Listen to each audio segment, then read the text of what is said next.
Are you scared to go first, to be seen as the trailblazer, to really push forward and try something new and different, maybe for yourself or for the industry that you're in?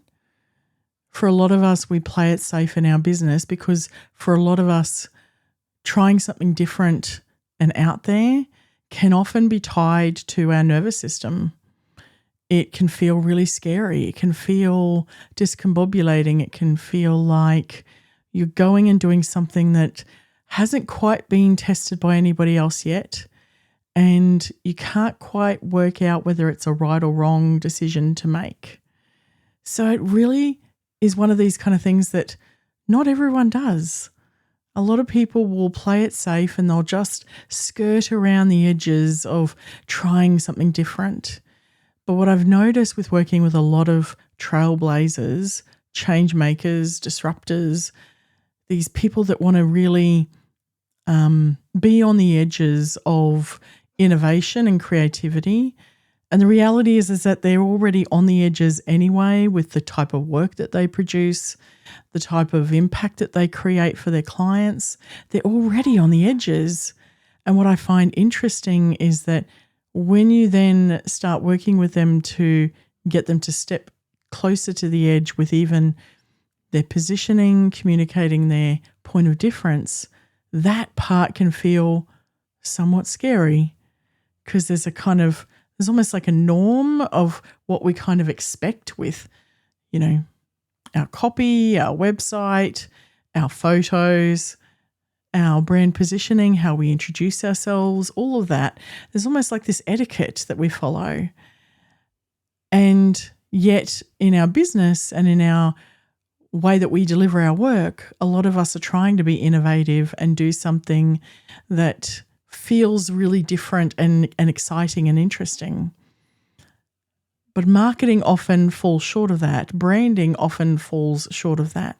A lot of the time we meet these industry standards when we're talking marketing and branding. And there's nothing wrong with that. But if you are already operating on the edges of your industry and you're not your usual typical kind of expert in your field, if you're a bit unconventional, if you're a bit unusual, then the thing is, I would implore you to also consider how you are bringing that value system into your marketing and in your branding. I've been having a number of conversations lately. I've even been feeling it myself in the last few months. This feeling of toning things back. There's so much pain in the world that you don't want to make the wrong step. But the thing is, the world is needing things that feel good, things that feel like, they could take you off to another world and distract you for a while, or really immerse you in something just beautiful or creative or innovative or fun or whatever. And so what part do you play in all of that if you are one of these people on the edges? Do you decide that you're going to just tone it back, tone it all down a little bit so you can play it safe and see how far you can get with that? Or are you literally just being scared to go first, to be the first one to do XYZ, to be the first to be XYZ type of entrepreneur or business owner or mother or human, whatever you want to call yourself? And the thing is, if you're being questioned by people around you when you're asking for feedback, particularly about anything that you might be producing for public view, if you're being questioned about that and really challenged as to why are you doing that? That's a bit too far.